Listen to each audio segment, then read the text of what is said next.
জাপানের একটি গ্রামে ৮ বছরের এক শিশু খেলা করছিল।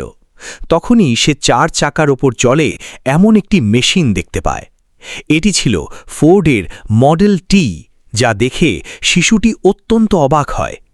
এই দিনটিই ছিল সেই দিন যখন সেই ৮ বছরের শিশুর গাড়ি এবং মেকানিক্যাল পার্টসের প্রতি প্রথমবার ভালোবাসা জন্মায়। তার নাম ছিল সোইচিরো হোন্ডা। আর কে জানত যে আগামী দিনে তার নাম আমরা প্রতিটি ছোট বড় গাড়িতে দেখতে পাব। SM এক্সপোজড বিডির ভিডিওতে আপনাদের আরও একবার স্বাগতম। সুধী দর্শক, ১৯০৬ সালে জাপানের মাউন্ট ফুজির কাছে একটি ছোট গ্রামে সোইচিরো হোন্ডার জন্ম হয়। তার বাবা কামার হওয়ার পাশাপাশি পার্ট টাইম সাইকেল মেরামতের কাজ করতেন। হোন্ডার ৫ ভাইবোন আগেই বিভিন্ন অসুখের কারণে মারা গিয়েছিল, তাই তার মা বাবার এই সন্তানের উপর অনেক আশা ছিল। কিন্তু পড়াশোনায় তার কোনো আগ্রহ ছিল না। তবে বাবার সাথে সাইকেল মেরামত করতে হোন্ডা অনেক আনন্দ পেত। যখন তার বয়স ১৬ বছর হল, সে সংবাদপত্রে চাকরির একটি বিজ্ঞাপন দেখল। টোকিওর ৮ শোকাই নামক একটি অটোমোবাইল সার্ভিস স্টেশনে টেকনিশিয়ান প্রয়োজন। হোন্ডা কোম্পানিকে চাকরির জন্য চিঠি লিখল এবং সৌভাগ্যবশত সেখান থেকে ইতিবাচক উত্তরও চলে এলো। এই সময় হোন্ডা নিজের ঘর এবং স্কুল ছেড়ে উপার্জনের আশায় টোকিও রওনা হল। হোন্ডার স্বপ্ন তখন ভেঙে গেল যখন সে টোকিওর ৮ শোকাইতে পৌঁছল। কোম্পানির মালিক হোন্ডাকে দিয়ে পরিষ্কার পরিচ্ছন্নতার কাজ করাতে শুরু করলেন এবং এমনকি তাকে বেবি সিটিংয়ের কাজেও লাগিয়ে দিলেন। বেচারা হোন্ডা আর কীই বা করত? একদিকে সে নিজের ঘর এবং মা বাবাকে ছেড়ে এসেছিল, অন্যদিকে তাকে দিয়ে ফালতু কাজ করানো হচ্ছিল। তার নিজের গ্রামে ফিরে যেতে লজ্জা লাগছিল, কারণ সে তার মা বাবার মুখোমুখি হওয়ার সাহস পাচ্ছিল না। এই কারণেই পরবর্তী কয়েক মাস সে সেখানে ওই ছোটোখাটো কাজগুলোই করতে বাধ্য হল। কয়েক মাস পর ৮ শোকাইয়ের মালিক হোন্ডাকে দিয়ে ওয়ার্কশপের কাজও করানো শুরু করলেন। হোন্ডার এই কাজে আগে থেকেই অনেক আগ্রহ ছিল, তাই সে বিষয়গুলো খুব সহজেই বুঝে ফেলত। কয়েক মাসের মধ্যেই সে সব ধরনের গাড়ি এবং তাদের পার্টস সম্পর্কে অনেক কিছু জেনে গেল। এই সময় ৮ শোকাই দুটি স্পোর্টস কার তৈরি করল, যার মধ্যে প্রথমটি ছিল ৮ ডেমলার এবং দ্বিতীয়টি কার্টিস। এই দুটি গাড়ি ব্যবহৃত ইঞ্জিন দিয়ে তৈরি করা হয়েছিল, যা ১৯২৪ সালের জাপানিজ মোটরকার চ্যাম্পিয়নশিপে প্রথম স্থান অর্জন করে। হোন্ডা এখন পর্যন্ত একজন ভালো মেকানিক ছিল, কিন্তু এই রেসে সে ড্রাইভারের সাথে ইঞ্জিনিয়ার হিসেবে বসেছিল। এটিই ছিল সেই ইভেন্ট যার পর সোইচিরো হোন্ডা মোটর স্পোর্টসকে নিজের ধর্ম বানিয়ে ফেলেছিল। পরবর্তী কয়েক বছর সে ৮ শোকাইতেই কাজ করতে থাকল এবং নিজের অভিজ্ঞতা বাড়াতে থাকল। ১৯২৮ সালে ২২ বছর বয়সে তার মালিক নিজের আরও একটি ব্রাঞ্চ খোলার সিদ্ধান্ত নিলেন। এই ব্রাঞ্চটি হামামাৎসু শহরে হওয়ার কথা ছিল, যা চালানোর দায়িত্ব মালিক হোন্ডাকে দিয়ে সেখানে পাঠিয়ে দিলেন। হোন্ডা ৮ শোকাইয়ের এই নতুন ব্রাঞ্চটি একজন কর্মী নিয়ে শুরু করেছিল এবং মাত্র ২ বছরের মধ্যে কর্মীর সংখ্যা ৩০ জনে পৌঁছে দিল। সে এখন একজন দক্ষ মেকানিক এবং রেসিং ড্রাইভারও হয়ে উঠেছিল। সে নিজের মেধার পরিচয় দিয়ে তার মালিকের জন্য একটি স্পোর্টস কার ডিজাইন করল। এই গাড়িটি ১২০ কিলোমিটার প্রতি ঘন্টা বেগে চলতে পারত, যা আগের সব রেকর্ড ভেঙে দিয়েছিল। এই রেকর্ড পরবর্তী ২০ বছর পর্যন্ত জাপানের সর্বোচ্চ রেকর্ড হিসেবে টিকেছিল। ৮ শোকাইয়ের মালিকের কাছে হোন্ডার গুরুত্ব আরও বেড়ে গিয়েছিল। সে নিজের ওয়ার্কশপ খুলতে চেয়েছিল, কিন্তু হয়তো ভাগ্যের এটি মঞ্জুর ছিল না। ১৯৩৬ সালে রেসিং চলাকালীন হোন্ডার একটি ভয়াবহ দুর্ঘটনা ঘটে। এই দুর্ঘটনায় তার প্রাণ বেঁচে গেলেও বাম হাত ভেঙে যায়, কাঁধ সরে যায় এবং মুখে অনেক আঘাত লাগে। তাকে নিজের জীবন এখানেই শেষ হতে দেখা যাচ্ছিল। না সে মেকানিকের কাজ করতে পারত, আর না রেসিংয়ে অংশ নিতে পারত। কয়েক মাস পর সে যখন সুস্থ হল, সে ৮ শোকাইয়ের মালিকের কাছে অনুরোধ করল যে সে এখন আর মেরামতের কাজ করতে পারবে না, বরং সে আইডিয়া দিল যে কেন তারা এখন স্পেয়ার পার্টস তৈরির জন্য একটি আলাদা কোম্পানি শুরু করছে না। ৮ শোকাইয়ের স্টেক হোল্ডাররা হোন্ডার এই আইডিয়া সাথে সাথে নাকচ করে দিল। তারা আগে থেকেই লাভ পাচ্ছিল, আর কেউ নতুন কোনো ঝুঁকি নিতে চাইছিল না। এর উপর ভিত্তি করেই হোন্ডা সিদ্ধান্ত নিল যে পার্টস ম্যানুফ্যাকচারিং কোম্পানি সে একাই খুলবে।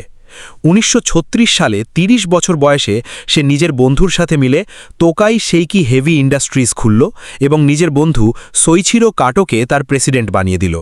কোম্পানি তো সে খুলে ফেলেছিল, কিন্তু হোন্ডার কাছে এটি চালানোর জন্য কোনো বিনিয়োগ ছিল না। সে সারাদিন ৮ শোকাইয়ের জন্য কাজ করত এবং রাতে নিজের নতুন কোম্পানির জন্য নিজে ইঞ্জিন পিস্টন রিং বানানোর চেষ্টা করত। পরবর্তী কয়েক মাস সে এই রুটিনেই চলতে থাকল, কিন্তু সে কোনো সাফল্য পেল না। উল্টো সে লাগাতার শিফটে কাজ করে করে দুর্বল হয়ে পড়েছিল। একের পর এক ব্যর্থতা তার পথ আটকে দাঁড়িয়েছিল। তখনই সে মেটালার্জি বা ধাতুবিদ্যায় দক্ষতা অর্জনের জন্য একটি ইউনিভার্সিটিতে ভর্তি হল। 1939 সালে 3 বছরের নিরলস পরিশ্রমের পর সে অবশেষে একটি পিস্টন রিং বানাতে সফল হল। এখন সে আর্ট শোকাইয়ের চাকরি ছেড়ে দিল এবং ফুল টাইম পিস্টন রিং বানাতে লেগে গেল। কিন্তু সে জানত না যে তার বানানো পিস্টন রিংয়ে এখনও অনেক খুঁত রয়ে গেছে। সে টয়োটা কোম্পানিকে নিজের পিস্টন অফার করল, কিন্তু টয়োটা তার 50টি ডিজাইনের মধ্যে 47টি রিজেক্ট করে দিল। এই খবর হন্ডার ওপর বজ্রপাতের মতো পড়ল, কারণ তার কাছে ফিরে যাওয়ার আর কোনো পথ ছিল না। সে বিভিন্ন কোম্পানির প্রয়োজনীয়তা বোঝার জন্য পুরো জাপান সফর করা শুরু করল। আলাদা আলাদা ফ্যাক্টরিতে গেল, কার ম্যানুফ্যাকচারারদের সাথে দেখা করল। পরবর্তী কয়েক বছর সে মার্কেট বুঝতে সময় দিল। এরপর হন্ডা আরও একবার পিস্টন রিং বানালো। এবার এই পিস্টন রিং সব কোম্পানির কোয়ালিটি কন্ট্রোল টেস্টে পাস করে গেল। তার কাছে একের পর এক অর্ডার আসতে শুরু করল এবং আরও একবার হন্ডা নিজের স্বপ্ন পূরণ হতে দেখল। অর্ডারগুলো পূরণ করার জন্য তার কোম্পানি 2000 কর্মীকে নিয়োগ করল। হন্ডার এই খুশি মাত্র কয়েক মাসের মেহমান ছিল সেটি কে জানত। 1941 সালে জাপান দ্বিতীয় বিশ্বযুদ্ধে জড়িয়ে পড়ল এবং মিনিস্ট্রি অনেক জাপানিজ কোম্পানিকে নিজেদের নিয়ন্ত্রণে নিয়ে নিল, যার মধ্যে সোইচিরো হোন্ডার কোম্পানিও ছিল। হোন্ডাকে ডাউনগ্রেড করে নিজের কোম্পানিরই সিনিয়র ম্যানেজিং ডিরেক্টর বানিয়ে দেওয়া হলো এবং পরিস্থিতি তখন আরও খারাপ হলো যখন কোম্পানির কর্মীদের মিলিটারি সার্ভিসে পাঠিয়ে দেওয়া হলো। পরবর্তী 3 বছর অত্যন্ত কঠিন পরিস্থিতির মধ্যে দিয়ে কাটল, কিন্তু 1944 সালে একটি ঘটনা ঘটল যা হোন্ডার সব আশায় জল ঢেলে দিল। বিমান হামলার সময় একটি মিসাইল সরাসরি হোন্ডার ফ্যাক্টরিতে এসে পড়ল। পুরো দেশের অবস্থা খারাপ থেকে খারাপতর হচ্ছিল।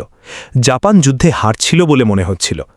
এরপর 1945 সালে 2টি পারমাণবিক হামলা জাপানের মেরুদণ্ডই ভেঙে দিল। এই ঘটনার পর জাপান আমেরিকানদের কাছে আত্মসমর্পণ করল।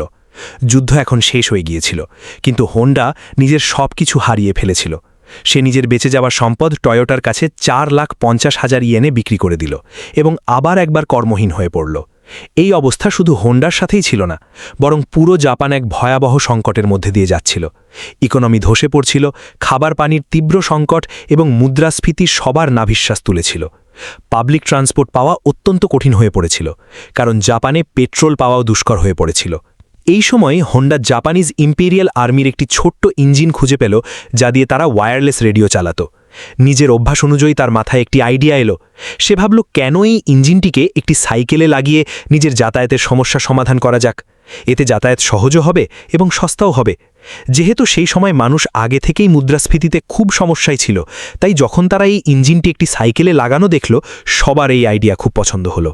হন্ডা কিছু পুরনো ইঞ্জিন তো জোগাড় করতে পেরেছিল, কিন্তু মানুষের চাহিদা এত বেশি ছিল যে হন্ডা এখন নিজেই নতুন ইঞ্জিন ডিজাইন করে ফেলল। এটি ইতিহাসে প্রথমবার ছিল যখন কোনো মেশিনের ওপর হন্ডার লোগো দেখা গেল। হন্ডার কাছে এত টাকা ছিল না যে সে বড় পরিসরে এই সাইকেলগুলো বানাতে পারে। তাই সে 18,000 সাইকেল দোকানদারের নামে একটি খোলা চিঠি লিখল। মানুষের হন্ডার ওপর এত ভরসা ছিল যে 3,000 দোকানদার তাকে ইতিবাচক উত্তর দিল এবং অগ্রিম টাকাও পাঠিয়ে দিল। পরবর্তী 3 বছরে হন্ডা এমন একটি মোটরসাইকেল বানালো যা বাজারের চাহিদার সাথে একদম মানানসই ছিল। এটি সুপার কাব নামে লঞ্চ করা হয়েছিল, যা বাজারে আসতেই হইচই ফেলে দিল। এই মডেলটি এতটাই সফল হল যে 1958 সালে এটি আমেরিকার নিজস্ব ট্রায়াম্ফ এবং হার্লে ডেভিডসনের বিক্রিকেও পেছনে ফেলে দিল। যেহেতু হন্ডার রেসিংয়ের খুব শখ ছিল, তাই সে এখন স্পোর্টস বাইক বানানোর সিদ্ধান্ত নিল। সে বিভিন্ন বাইক রেসে যেত এবং জয়ী বাইকগুলোর বিশেষ ফিচারগুলো নোট করত। সেই সময় এই ধরনের স্পোর্টস কম্পিটিশন রেসের চেয়ে ম্যানুফ্যাকচারিং কোম্পানিগুলোর জন্য মার্কেটিং টুল হিসেবে বেশি কাজ করত। কয়েক বছরের মধ্যে হন্ডার প্রথম স্পোর্টস বাইক লঞ্চ করা হলো, যা 1962 সালের ইন্টারন্যাশনাল রেসিং কম্পিটিশনে প্রথম স্থান অর্জন করল। এই রেস হন্ডার নাম পুরো বিশ্বে ফেমাস করে দিল।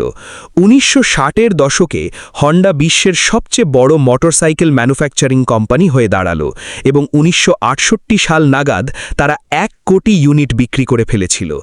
নিজের জীবনের ৬২ বছর পার করার পর অবশেষে সুইচিরো হন্ডা সফলতা তো পেয়েছিলেন, কিন্তু যে স্বপ্ন সে ছোটবেলা থেকে দেখেছিল তা তখনও পূরণ হয়নি। হোন্ডা এখন কারের ম্যানুফ্যাকচারিংয়ের দিকেও যেতে চাইছিল। অনেক লোক তাকে এটি করতে নিষেধ করেছিল, কিন্তু সে কারোর কথা শোনেনি। সেই সময় জাপানে আগে থেকেই টয়োটা এবং নিসানের মতো কোম্পানি নিজেদের ব্যবসা জমিয়ে বসেছিল। সেখানে মার্কেটে নতুন জায়গা করে নেওয়া অনেক কঠিন ছিল।